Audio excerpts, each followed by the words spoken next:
Kotse ba?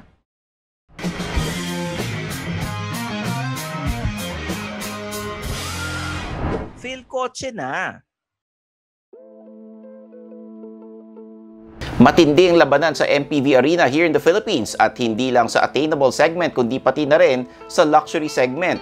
GAC is looking to get a slice of those by bringing in 2 new MPVs by next year. I'm talking about the upcoming M8 and M6 Pro.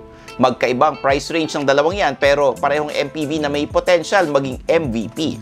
Yan ang tatalakayin natin in this episode of Quick Look. Pindutin na mga dapat pindutin. Pindutan tayo.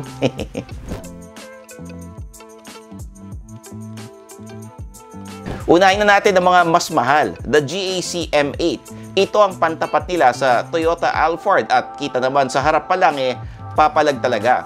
Meron itong huge chrome grille with silver linings sa lip ng front, side, and rear bumper. Medyo old school din ito in terms of luxury appointment dahil pati window panel may chrome strip.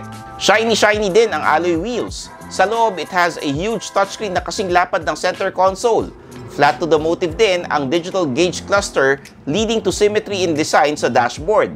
Sa second row naman, may captain seats na may ventilation and massage function daw for the unit na dinala nila and may sunroof for that area. Other features will be hill start assist, hill descent control, tire pressure monitoring, and a complete array of advanced driver assist features.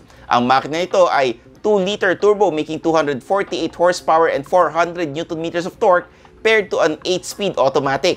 Ngayon ang matinding usapan, hindi na kayo binitin ng GAC. Well, hindi pa final pero at least may expectations na.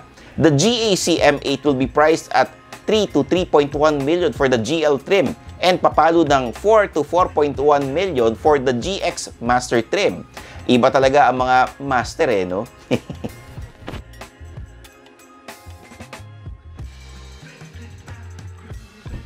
Ang M6 Pro naman ang more affordable but premium looking and feeling MPV from GAC. Significantly less chrome ang meron dito and para sa amin, mas maganda ang rear end nito compared to the M8. Anyway, this MPV will run with a 1.5-liter turbo making 174 horsepower and 270 Nm of torque paired to a 7-speed wet dual-clutch automatic. O may mga magsasabi na naman dyan ng underpowered. Hintayin muna natin ang real-world driving experience, okay? I-test drive muna natin. Huwag muna natin husgahan kagad. Sa loob, available ito with 2 captain seats din sa second row. Sa unahan naman, meron din itong unified screen pero less seamless ang design compared sa M8. Well, ano nga ba ang aasahan sa more attainable model, di ba? Pero maganda pa rin naman.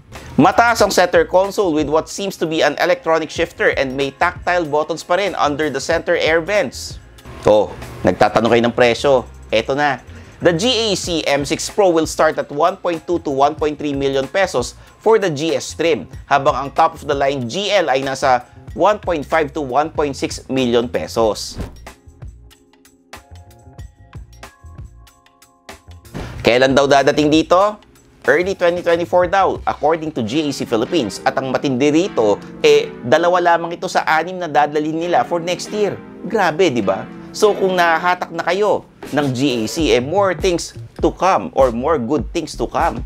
So that's it for this video. I'm your host Stanley Chi, ang yung senpai ng turbuhan na nagpapaalala sa inyong lahat na i-follow ako sa mga social media accounts ko. Kumpleto ko niyan, Facebook, Instagram, TikTok, may sarili akong YouTube channel, youtube.com/StanleyChi at hanapin nyo rin at i-follow ang Suplado Motors. Alam na, kumpleto rin yan.